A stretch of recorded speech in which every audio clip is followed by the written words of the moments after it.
Why would I want to support atheistic propaganda? I support science and truth. But you don't support spreading atheism?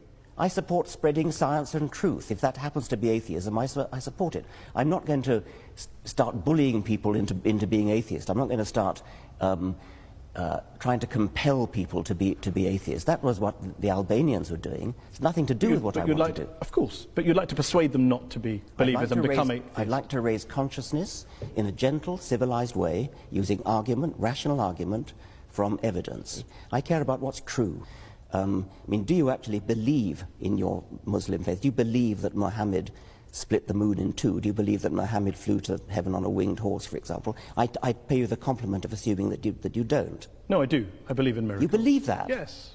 You believe that Muhammad went to heaven on a winged horse? Yes, I believe in God. I believe in miracles. I believe in revelation. I mean, the point here is that let's assume I'm wrong, Richard. I'm wrong. Let's assume I'm wrong. I'm wrong. I'm happy to concede that, Richard. I'm happy to concede it. Let's concede that God does not exist.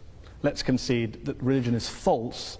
My problem here is trying to understand why some of the new atheists are so anti-religion when religious people clearly are doing lots of good things and they're doing it in the name of God. I've never denied that religious people are doing good things and non-religious people are doing good things. I care about what's true. I'm an educator, I'm a scientist, and I want people to understand the truth about the universe in which they live. That's what I care about.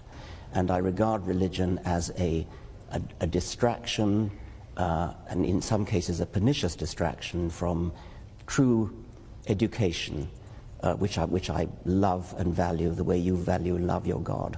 Can you not do both? Well, so long as they don't contradict each other. Richard. So long as they don't contradict each other. But if you actually believe Muhammad flew to heaven on a winged horse, that's an anti-scientific belief. And that could be wrong. But that bloody well is wrong. But that doesn't change. That doesn't change. How do you know it's wrong? Oh, come on.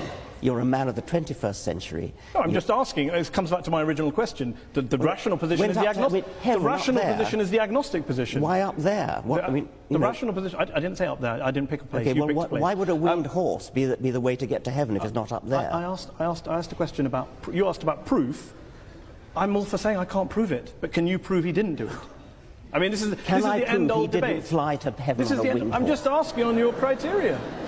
I'm just asking on No, your I criteria. can't prove it, and I can't prove it wasn't a golden unicorn. But I'm fascinated that you're rather talk about what animals the Prophet may or may not have used 1400 years ago, rather than talk about what Muslims or Islam is doing in the world today, good or bad. Well, that seems to be the distraction. If anyone's distracted, it seems to be you. Well, that's your view. I'm fascinated by how somebody, a respected, sophisticated journalist in the 21st century, can believe that a prophet flew to heaven on a winged horse.